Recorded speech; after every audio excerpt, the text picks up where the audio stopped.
PCI Media, Vancouver, BC. It's April 10th. Welcome back to the new PCI Daily News Roundup brought to you by Philippine-Canadian Inquirer, the only Filipino-Canadian newspaper distributed across Canada, and CanadianInquirer.net, where you can browse for the latest news development with complete stories anytime. I am Manny Noelabel. Thank you for joining us. We have the latest news development. In the news, Lascañas leaves the Philippines. Arturo Lascañas, an ex-police officer and confessed leader of the Davao Death Squad, left the Philippines on Saturday night. The Davao Death Squad, or DDS, has implicated President Duterte in extrajudicial killings during his stint as mayor of Davao City. Lascañas' leaving the country came as a result of information that he received which pointed to a lawsuit being filed against him. He said that it is in his best interest to leave the country for the time being for Singapore. He calls his departure as an act of not confronting him, which allowed him to, quote, tell the truth, the whole truth about the killings in Davao and about my involvement because I, Arturo, want to have a clean conscience, unquote. Aftershocks persist in Batangas.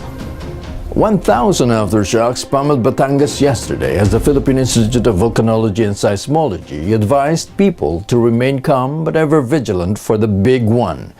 PhilVolc's director Renato Solidum said that the earthquake swarm has been happening since Tuesday of last week. Over 1,000 aftershocks reported by seismologists, including Saturday's 4 moderately sized tremors. However, Solidum says that there is nothing to be worried about, as these tremors and aftershocks were just the expected behavior of a gradually moving fault line. Alejano dares Duterte to file complaints against Sueño and Laviña. Magdalo Party Representative Gary Alejano said that President Duterte should file charges against the officials that he fired and accused of corruption yesterday. Alejano said that the president should have conducted a probe and filed the appropriate charges against these officials instead of reacting to the whispers of his advisors. Among those fired included Ismael Sueño and Peter Laviña as Interior Secretary and head of the National Irrigation Administration, respectively.